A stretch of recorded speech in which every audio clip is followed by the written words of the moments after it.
Welcome to the Salience Podcast, where we identify what stands out from all the noise.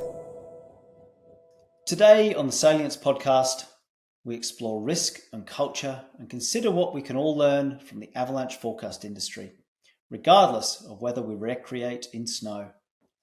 In many ways, this is a return to the origins of Frontline Mind when I began modelling the decision-making, processes and thought patterns of mountain guides and frontline first responders. This was way back in 2010. Today's guest is Drew Hardesty. Drew has over 20 years experience as a backcountry avalanche forecaster at the Utah Avalanche Center and 15 as a climbing ranger and rescue technician in the Grand Teton National Park. I've been following Drew's philosophical musings for a few years now and really enjoy his thinking and writing style in his newsletter, Life, Not After Death, But Before. Earlier this year, I traveled to Utah to meet Drew and experience firsthand his approach to the mountains, and had the privilege of heading out into the backcountry to ski some amazing powder in a truly breathtaking playground. There really is no more magical experience than skinning along in the mountains with interesting people. You'll love being out amongst it. Skinning along with Drew and a few buddies was such a great chance to talk about risk, decision-making, and pretty much the meaning of life. And I'm happy that Drew agreed to continue the conversation here today. Welcome, Drew. Thanks so much, Ian. I really enjoyed skiing powder and our conversations about life in that order. Yeah, fantastic. Okay, let's get into it. What early life experiences before rescue in the Tetons and before avalanche forecasting, what early experiences shaped your direction in life, shaped the way that you think? I think I've been accused of being a good Samaritan in the past, and I have argued very strongly with them.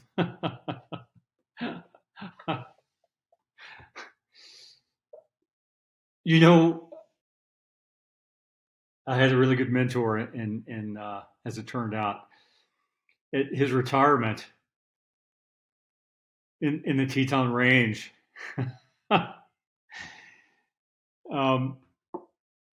This went well on into the night, and more than a few bottles of whiskey and so forth. And someone got up there on top of the picnic table and sort of slammed his foot down on the table and said, "Kimbrough, retired from what? You haven't done an honest day's work in 45 years." So Ian, I saw that then and I said, that's for me. And I don't have any, for me, in my own experience of quote unquote saving lives or keeping people out of trouble. It wasn't out of any sort of maybe I would say it was like some adjudicated thing early on, but I don't have any good story with that. I just sort of felt like, God, our life is so fucking short and you just got to make the best of it. And it's a good way to go, to get paid a couple of bucks to have a good go in the mountains, and I appreciate that. It's not drawn upon any sort of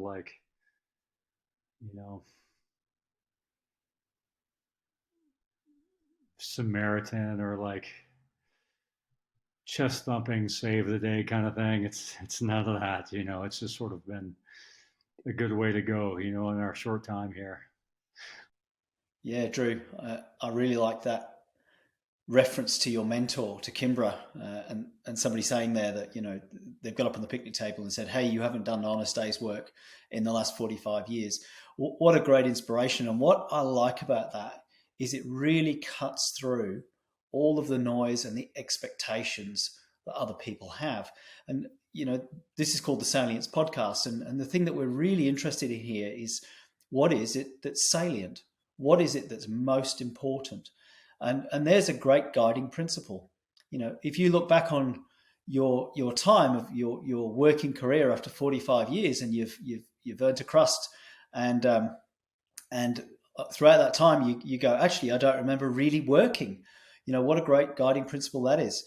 What else have you got to say about this idea of the salient point or cutting through the noise and really identifying what's most important? I used to say that Cormac McCarthy was the greatest living novelist of our time, but that's not the case anymore, as he passed away yesterday. And a couple things reminded me, I was just about to say, Ian, in terms of like searching for the signal and the noise as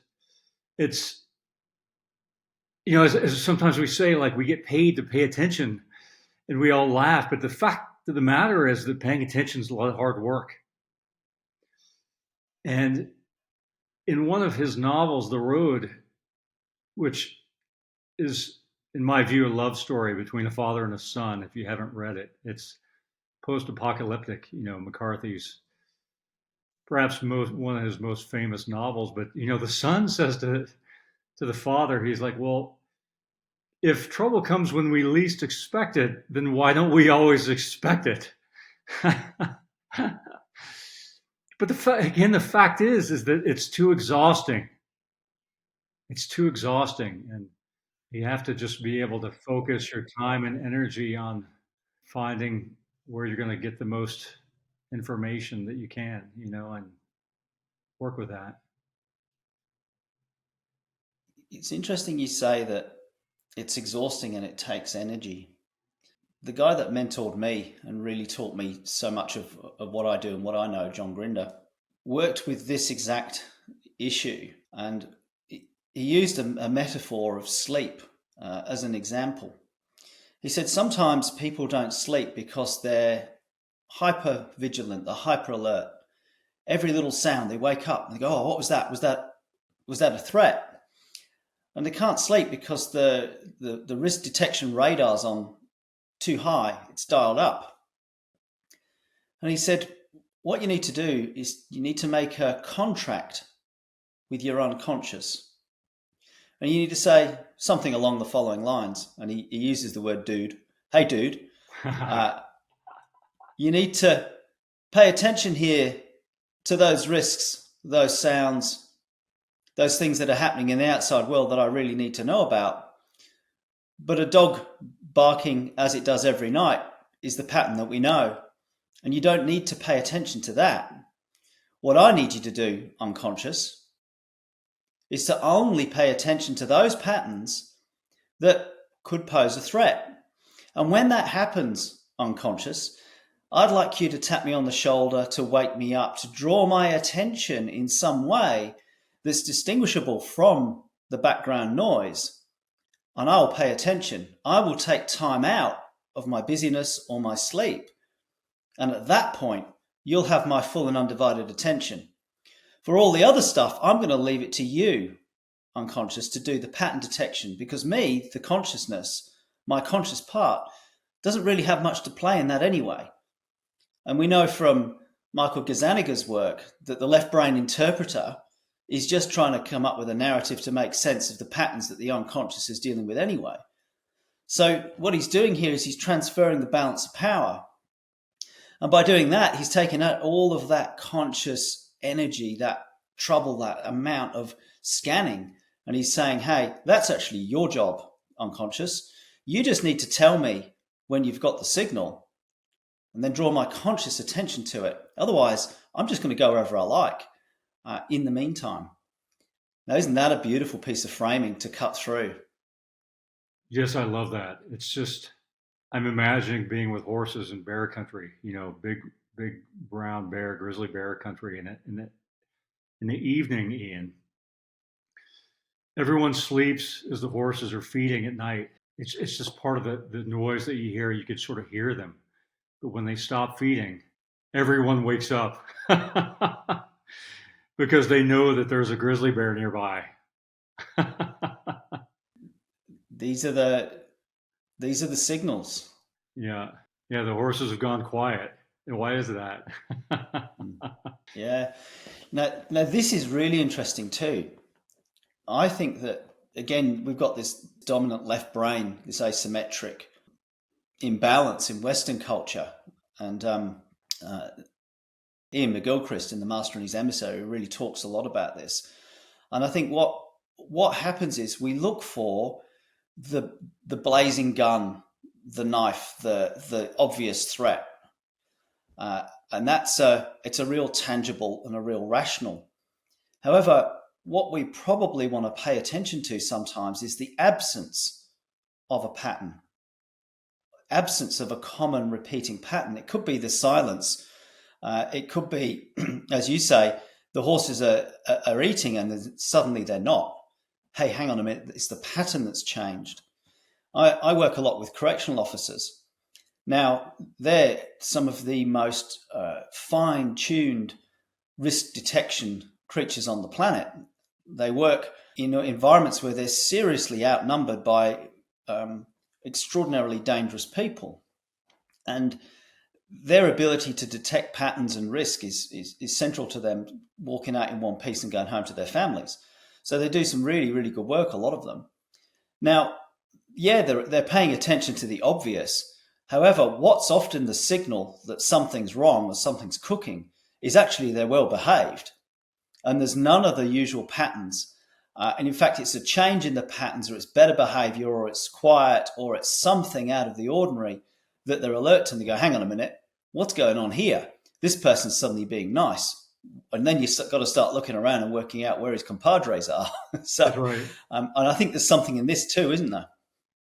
Yes, 100%. I've been thinking a lot, Ian, about the death of expertise, if you will.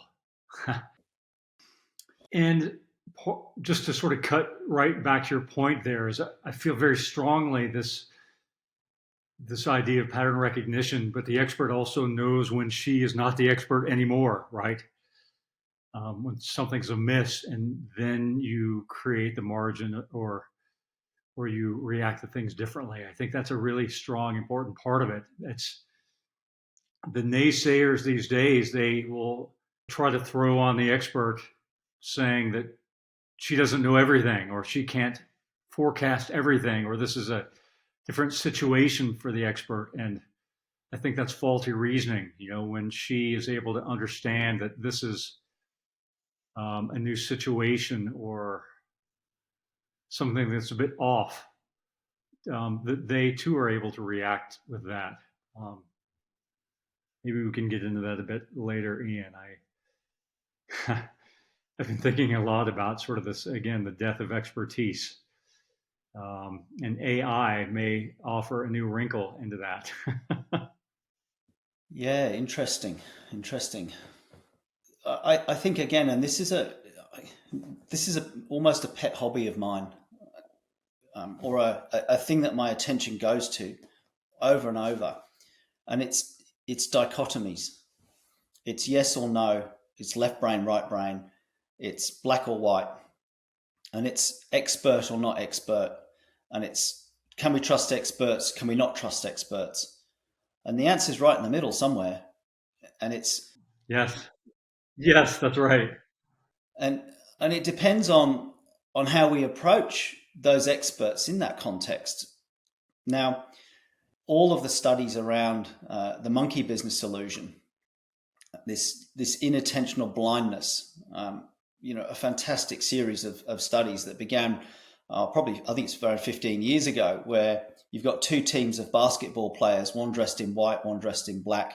They're passing the basketball, and your job is to count the number of passes. Everyone pays attention to the passes, and they miss a man in a gorilla suit walking into the middle, spends 15 seconds there and walks out the other side. And around about half of people just don't see the gorilla. And they sat on this for 10 years. It was a remarkable study. And then 10 years later, they repeated it. This time, a lot of people were used to this study. They'd seen it before. They'd watched the video, and they really paid attention looking for the gorilla. But they missed that one of the basketball players left the court and that they changed the curtains. Yes, because they were still doing pattern recognition. And then they did a third study. In fact, they did a third and a fourth, but there's a particularly interesting one where they got radiologists to look at images of lungs. And on the lungs, they put a gorilla 40 times larger, an image of a gorilla 40 times larger than your average nodule. And they gave it to radiologists, experts in pattern recognition. And 83% of the radiologists missed the gorilla. Only 17% of those experts saw novelty because they were so programmed to see the patterns that they're used to seeing. And this is the key for experts, right? In the complicated domain, they're able to sort of do the pattern recognition, and there's nothing unpredictable about it. There's no novelty there. But as soon as you get into the sorts of domains where we recreate and where we work, it's complex. There's novel things. There's things you can't possibly know in its entirety. And then experts can become dangerous if they're not respected within boundaries, and we don't create the conditions so that non-experts can say, hey, there's a gorilla over there. And then people like you and I can go, uh-oh, I'm the expert here and I've not seen a gorilla. In fact, I still can't see a gorilla. Talk to me more about what you've seen there. And I think when we were skiing up in Utah and, just had the most fantastic experience there, I think what I particularly liked about what you were doing was we had a couple of young fellas on that trip, 20 years old. And it didn't matter that they were 20 or whether they were 60. It was still the same conversation of, hey guys, what do you see here? What are you seeing in the snow? What are you seeing around? What do you think is a good course of action today?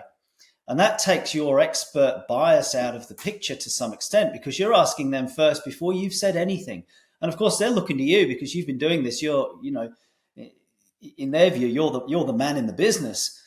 But you don't do anything until they've had their chance to see and think, which really opens up your palette to be able to take in new ideas and novelty.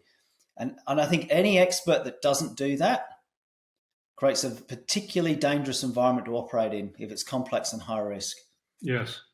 I think that teases the difference between mastery and false mastery, I think. Tripping over your ego. Mm. Let's expand on that.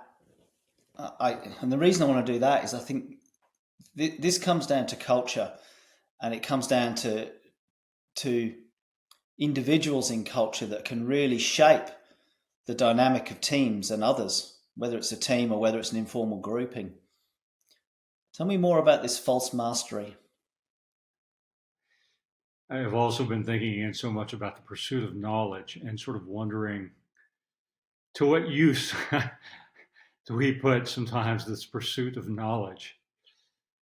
And I think sometimes people will say, the mastery of some art in order to keep myself safe, but I'm not so sure about that. I think sometimes in the Alpine, it might be to push the margins or to be in the position of some perceived grace from the public, coming back yet again to the ego, right? The old joke, I think I mentioned it to you on the skin track. It's like, in a room full of experts, how do you know who's the false master?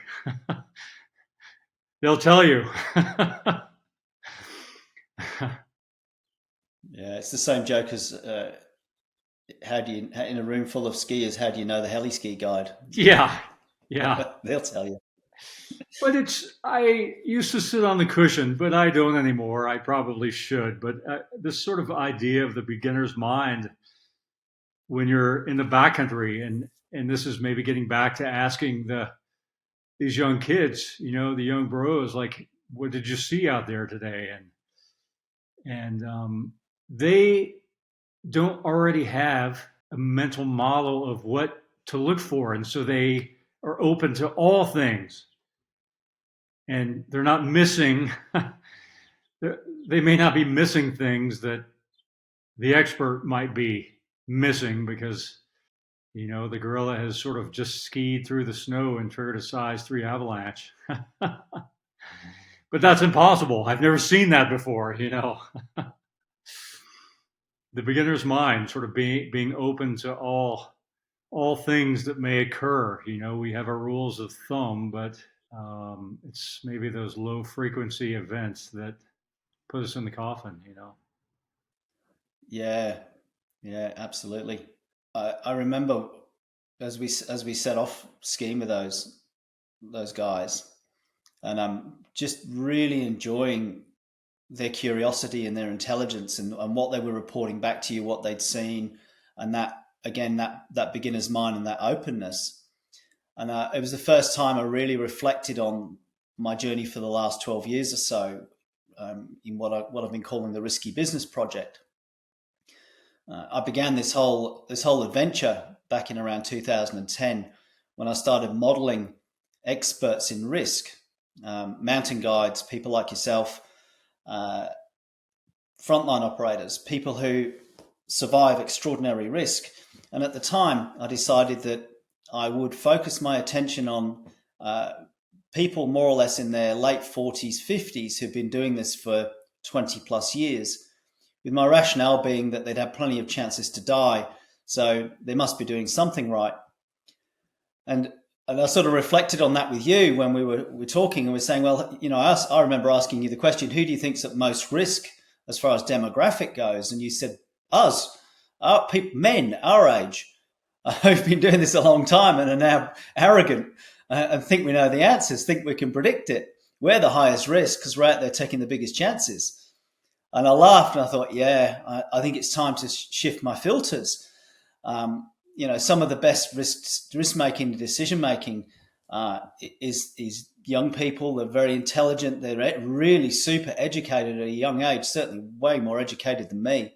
When I think of the dumb stuff I was doing at 20, it's an absolute miracle that I've made it this far.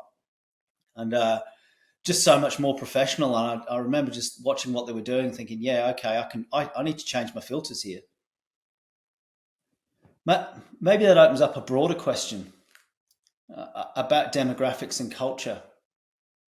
What are you seeing statistically in your domain? Who's making good choices? Are there any patterns that you can identify demographically or culturally? I mean, you have asked a very good question, Ian. We, in the alpine and the avalanche world, we of course are required to conduct accident investigations, and we have a pretty darn good data set, but we stand to learn a lot more.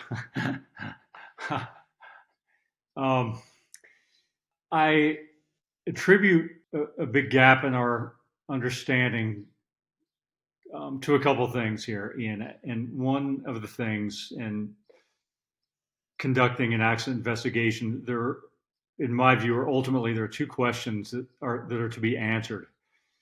And one of those questions is what happened, and that's the easy part. It's they were out skiing steep terrain on a high avalanche hazard day and chose to ignore the warning signs. The avalanche was on the north-facing slope at, elevation of 10,000 feet, slope angle 40 degrees. But the harder question that we sometimes ignore is, how could this have happened? And we don't have a very good, robust, in my view, data set on these sorts of things.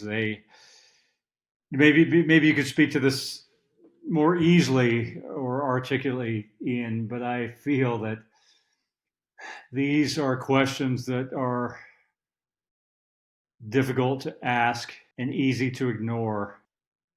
And so while we have, again, the good data set on ages and gender and elevations and what the weak layer might have been, or if the gear was placed improperly, we don't have a very good sense of the meaningful things. How could this have happened? And what was the mindset of the party? And what are the things that sort of contributed to it in sort of like a decision-making way or in an emotional way? And I guess this is a really long-winded way of saying that I feel that, in very simple demographic ways, that the 20 to 30-year-old backcountry skiers tend to trip over certain patterns, and the 30 to 40-year-olds trip over other things, and you and I trip over different things altogether. Here are your pitfalls, here are here are your problems for the next 10 years. And then, okay, maybe you've gotten through them. And then, okay, now you're going to have a whole new set of problems to be faced with for your 30s. And then here we are in our 50s, Ian, and we can't screw these things up, and we might. That's really interesting. I think what I like about what you've just said, I'm going to unpack two aspects for you. The first and most important is, and I'm going to use my terms now, what we've got is a shift, or I think what we need to have is a shift away from causal, this idea of root cause analysis, or this happened and that was the cause of this accident. We need to move away from that. And we need to move into what's called dispositional factors. And the other metaphor is the Swiss cheese. This was lining up with that, lining up with that, lining up with that, lining up. And before you knew it, all of these things are lined up and then boom, you're gone. People talk about human factors, but they're often still trying to talk about causality. This caused that. Well, it's not. It's often an amalgamation of 5, 6, 7, 8, 9, 10 different things. The mindset of the group, the weather, there's all sorts of things here. So I think my first comment there is, I think we need to take our attention to what are the dispositional factors. And what I really liked about what you said is you acknowledge that they can evolve for us as individuals, and that some of our beliefs, the things that we pay attention to, the dynamics, can change through time. And you mentioned about decadal changes. That might also be shorter time frames. It could be weekly. It could be pressures of work. It could be, hey, I've not managed to ski this year. I've got a young family, and now I've got my 1 week window. Well, I'm used to skiing 10 weeks. I've only got one, so I'm going to go for it. Whatever that is, I think what I like about what you said is that you've acknowledged that this can evolve, and it's not static. It's not who I am. It's not a personality that's fixed. This is a dynamic, changing thing of me and the people around me and the culture, and of course the ever-changing snow in interesting places in the mountains. And I think that's something I've not really thought too much about before. Have you ever invited an insurance actuary onto your podcast? Not yet, but I'm going to now. I know that we all invent these stories about ourselves, It's always the other driver.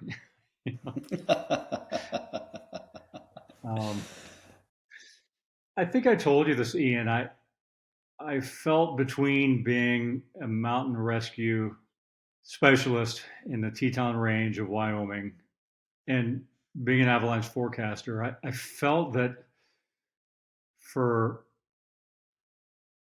20 to 25 years that I was living in what I would call consequential terrain 150 days a year. And, I just sort of think about the actuary who where I could be telling the actuary, like, well, hey, I make good decisions. I haven't had any significant accidents, and maybe they'll give me a good rate on my insurance, but they're like, you seem like a good guy, Drew, but numbers are numbers. And what I'm getting at is that I thought about those numbers quite a lot, and I retired from the mountain rescue arena to essentially half my life that I was living in consequential terrain. And it's not a really sexy story at all, Ian, but I felt that was part of my risk management, was to sort of minimize my exposure in that arena. And in my own view, I felt like I was at the poker table in Vegas with a big pile of chips in front of me and said, boys, it's been a good run, but I'm going home.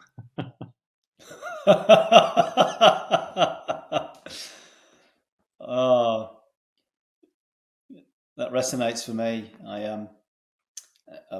I've literally been cleaning out the garage this last week, and I've got this big pile of ice screws and ice climbing boots. And I looked at them and I was thinking, which container shall I put them in? And I just took a pause for a moment and thought, I've got 2 kids. I've got an amazing life. I've got lots of adventures. What's the chances I'm going ice climbing anytime soon? And I thought, nah, this is never going to happen again.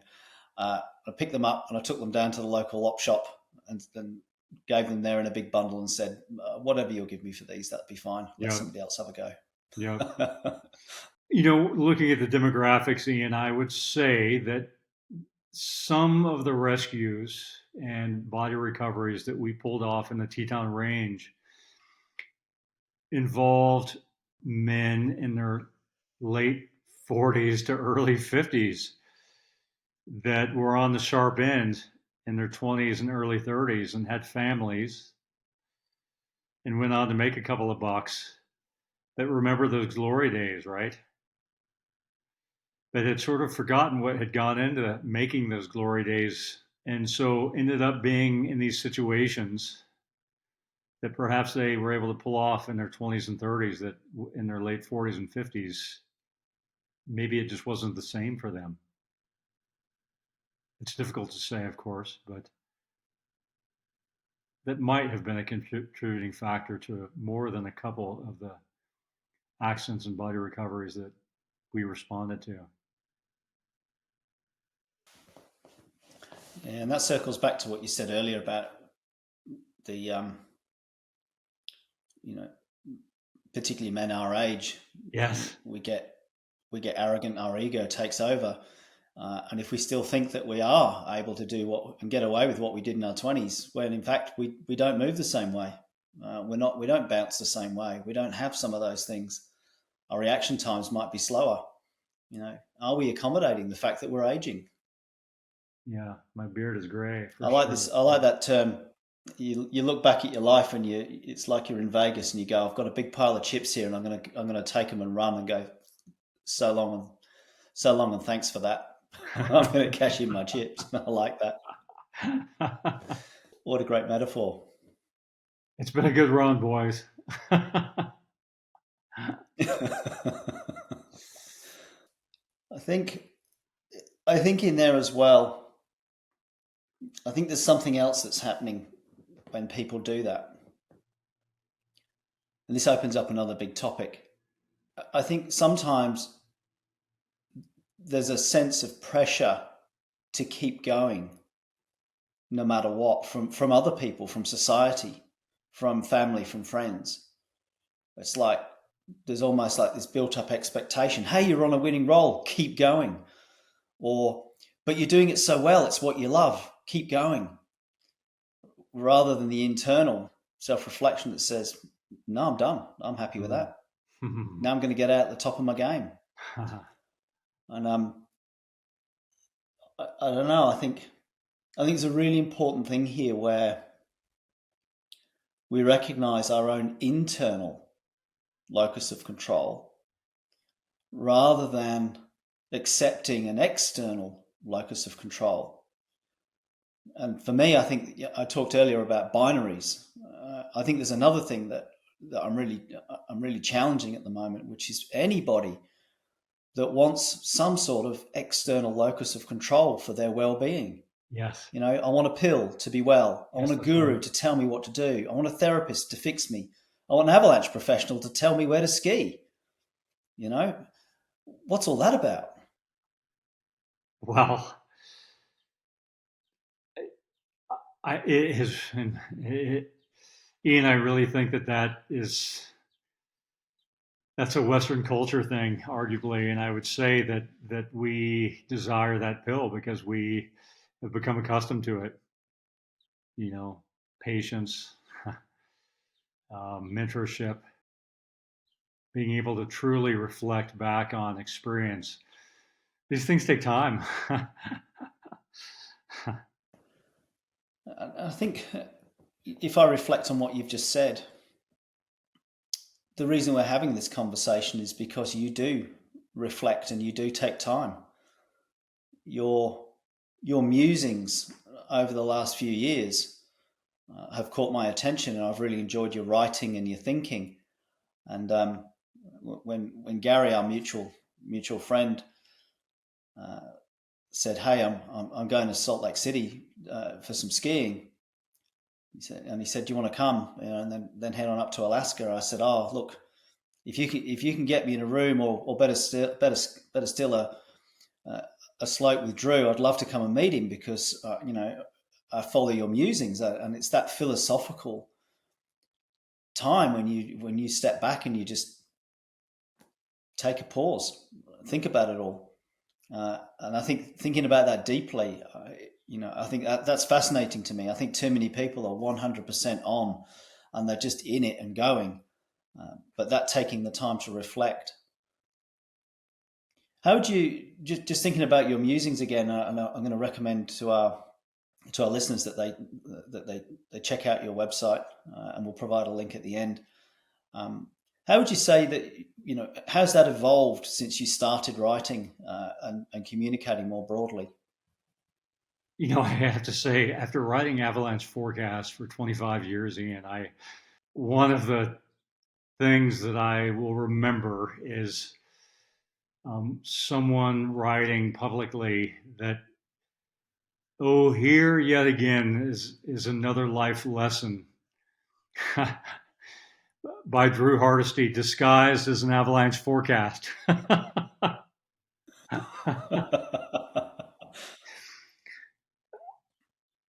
I think it has been the writing that goes with the avalanche forecast, or the accident report, where I just feel that you're not just interpreting the physical situation, but you're interpreting the experience for people. What am I to make of this experience? And I feel that, God, there are just so many different things. Again, as sort of as the avalanche forecaster getting into the game, and I sort of felt like it was all about learning mountain meteorology and crystallography, determining that this crystal is bad and this crystal is good, but it's fracture mechanics. But it's what I came to understand, and not quickly, was I sort of felt like you were a bit of like a country doctor going around throughout the community to help people interpret events and experiences. And if you hadn't lived those yourself, then you couldn't help people do that. I think fundamentally being a good listener sets people up for success in that way, as I think being a good reader of books is fundamental to being a good writer. But I always knew that to be impactful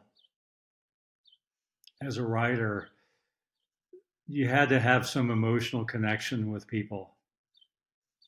And I knew, as a writer of Avalanche Forecast, they may not remember that weak layer was 2 feet down, but maybe they heard how I said it, or I used such and such a phrase, and they remembered there, Ian, at the top of the ridge, how I made them feel. And so, so much of my work has been the joys of being in the mountains, in the alpine, and backcountry skiing. Just wonderful powder, but that joy can certainly turn to tragedy really quickly. And so those musings, the meditations on life, not after death, but before, is sort of born out of all of that. Yeah, I think we're both extraordinarily privileged to have spent so much of our lives in the most remarkable, beautiful environments that have a dark side to them when things don't go so well. We've all lost really close friends to avalanche and to other other risks in those sorts of environments we recreate in. It certainly caused me to reflect. And I think you're right. I think that what I like about your writing is it does connect. It tells a story that's emotive, and it's the stories that are sticky. And in fact, in what we were talking about earlier with the dispositional nature of risk and complexity, the stories are often the thing that can help people turn around or do differently, rather than the persistent weak layer 2 feet down that's doing the following. That's not the sticky bit, but it's the stories we tell, isn't it? I've had a few instances in the last 12 months where I've been sailing, and I've had a constellation of factors all stacking up. And then I've got this narrative running, which is, there's just too many things going wrong here right now. No single one of these is a reason to turn home, but collectively, I've just got an uneasy feeling about this cluster, and I'm done. We're going home. Not interested. And it's fascinating working with a crew of people where a couple of them will get it, and then a couple of the others will go, no, what are you doing? No one goes home. Yeah, I mean, not to go off the deep end too much with like all the Joseph Campbell stuff and the power of myth and, the meaning of experience. We've sort of talked about this too, stress, resiliency, trauma. It's sort of this funny thing that you would never wish these things upon people, but these things are all part of life as well. And it's really quite easy to sort of interpret the feeling that you experience when you're powder skiing 2 feet of fresh. But to interpret all these other parts of life that only enrich our own lives and puts us on that path towards wisdom with proper reflection, Ian. Yeah, just like, it's almost like, thank God for the suffering.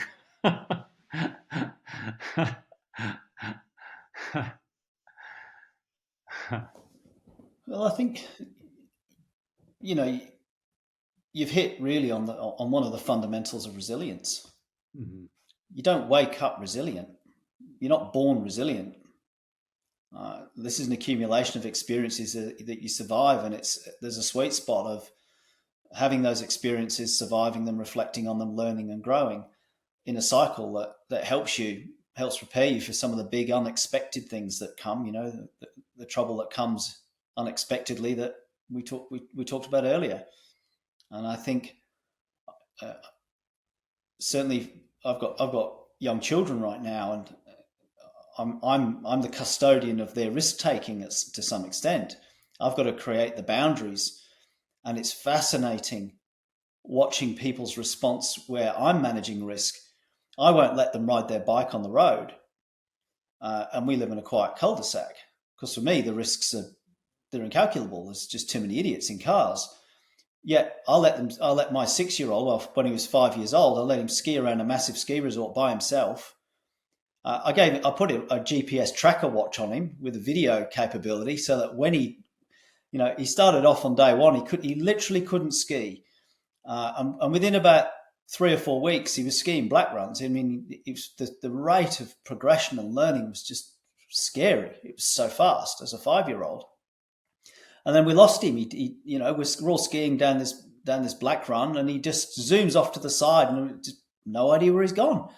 Couldn't find him. We skied down 2 different off-piste sort of black mogully, bits of nonsense, and waiting at the bottom, and waiting 10, 15 minutes, suddenly get a video call.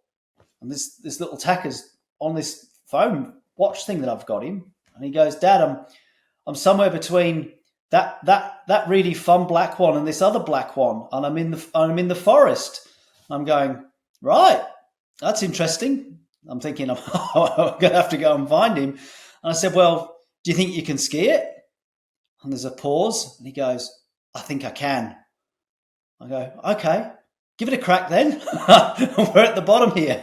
A few minutes later, this little tacker pops out of the forest, and he's done it, And I think most people would think that was insane amount of risk for a 5-year-old. But it was within bounds. There was no avalanche danger. There's no chance he's going to, as long as he doesn't hit a tree. And even then, he's used to, he can ski and control. And he's got a helmet on and he's got all the gear on. But I won't let him walk home through a town. Isn't that interesting? Ian, you have to remind me of the third. I love this. You were talking about teaching your children to ski, and you had these 3 rules. One was like, follow my tracks. If you're going too fast, turn uphill. What's the third one? You had the third one there. Keep up. Yes. Yeah. And just to be chatty about it a bit, that there's so much. It's almost like there is so much genius and simplicity. People just like imagine, oh, you've got to give them all these things to think about, but that's sort of the wrong tack. Keep them simple, keep them memorable, and each of them are doing things unknown to them that are sort of helping either with the risk management or giving them other skills without having to be part of their cognitive load, if you will. Yeah, fantastic. Yeah, absolutely right. Yeah. The keep up one's a really interesting one. It allows you to set the pace. And when you set the pace, you can deliberately overload their thinking so that they stop thinking and they just focus on copying. And that's important. If you give them too much space and too much time, they can start to think when in situations where thinking can be dangerous. So you just need them to model and copy. And it also, again, it allows you to manage that whole risk thing. You know where they're going to be. Fun stuff. Well, I'm going to ask you. I'm going to ask you a question, which is, what are your future aspirations? Yes, I am so happy to be a father in my early 50s. We talked a bit about that on the skin track, and I feel, I'm 53. I've got a 2-year-old, and I've just experienced so much joy as a single man, as a married man, and now just to experience this joy with a toddler that's sort of growing up, and by God, that's adventure enough. I look forward to that. In hand with that, the writing, I really would like to continue the writing, and these meditations, I've been putting them out this is 3 years now, about once a week, but they're meaningful to me because they allow me to interpret experience or to look at something maybe in a different light, and be able to continue to do that is really enriching for me. So I'm glad for that. So I'll keep forecasting with the golden handcuffs, with the government pension, for another few years, retire from that, and then just sort of be on the government gravy train, sort of doing the same sorts of thing, but with a toddler saying, "Keep up now, follow my tracks and turn uphill if you're going too fast." Yeah, I love it. I think I strongly suspect that in the next couple of years that's what they'll be saying to us. Oh yeah, it's a wonderful. Come on, Dad, keep up. Share that, yeah, for sure. Yeah, yeah. In your writing, if you could direct people's attention to one thing, what would it be? I would share that, I mean, sort of born out of experience, is sort of like, getting into the alpine, getting into work as an emergency medical technician, part and parcel of being a mountain rescue technician, or getting into avalanche forecasting, or there are things that you don't anticipate. I mean, your term, Ian, a frontliner, someone that is law enforcement or fire, EMS, I think so many of the women and men that sort of get into this sort of thing do it out of like the greatest of intentions, but there are all these things that will come and be a part of their lives that they didn't anticipate. And it can be really difficult to anticipate these things because we haven't experienced them. I guess in the traumatic stress world, my term, sort of playing off of like pre-traumatic or post-traumatic stress disorder, my idea of like having these ideas of pre-traumatic stress management to like anticipate and forecast the trauma, so you have a game plan to anticipate when things will go wrong.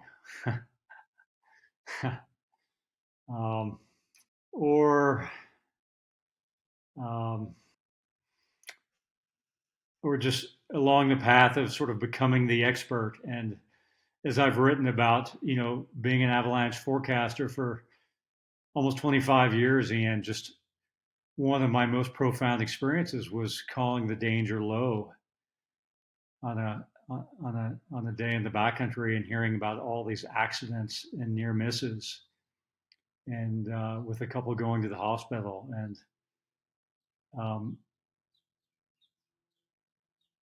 I just wanted to use my platform to sort of discuss what it means to be a forecaster, in what role we play in our community, and that your decisions have consequences. So it's sort of all these things rolled into one, of like risk and decision making, and sort of the fundamentals of the lessons that we learn in life before death.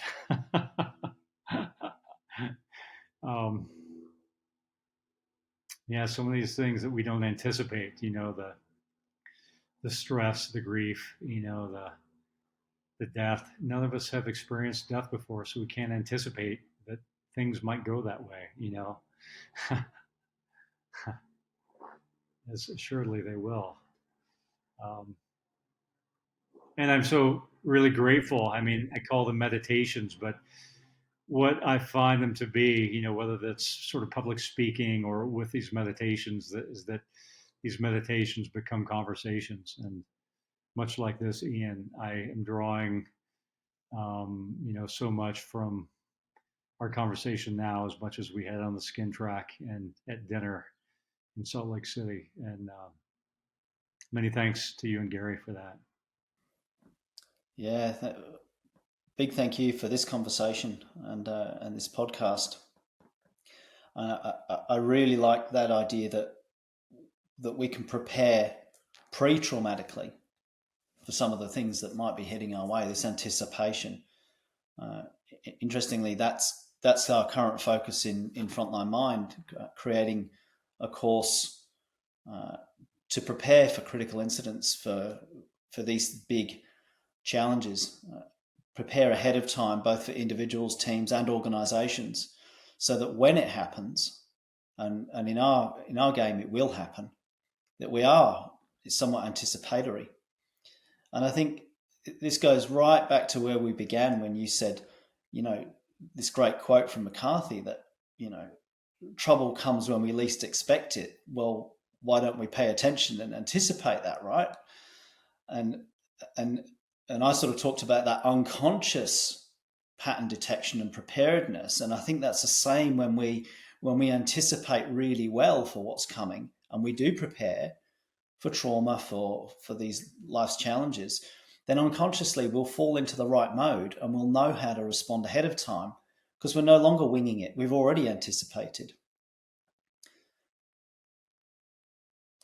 And I think that's my first salient. I usually summarize with my top 3 from our conversation. I think that's my first one that I really like. It's drawing that loop with anticipation and preparedness, separating out the signal from the noise, which is the Salience podcast, and then being prepared and being able to anticipate that.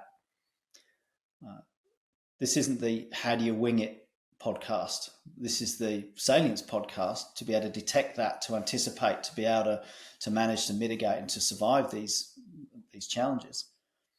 And then I've got this beautiful takeaway, which is being able to potentially dial down the risk that you expose yourself to. And I loved your metaphor, which is I'm looking at this big pile of chips and I decided, hey, I'm going to cash it out. You know, there's certain choices we make at certain points in life. And that brings me to the third takeaway, which I like, which is around this evolution, that the dispositional factors around us and our involvement in that within teams evolves through time, and that the challenges a 20 to 30 year old might be looking to overcome to make it to 30 to 40 are different to the sorts of dispositional factors in 30 to 40, 40 to 50, and 50 to 60 and onwards. And I think I haven't really thought about that before, and I'm going to think more deeply on that evolutionary aspect of dispositional factors and risk and life. I'd like to thank you for today's podcast. It's incredibly deep. Have you got any parting comments? Any final? Yes, there's an epilogue to that story of my mentor who retired, and they said, retired from what? You know. Later, he told me that retirement's not all it's cracked up to be. In other words, he struggled with how to find meaning in life.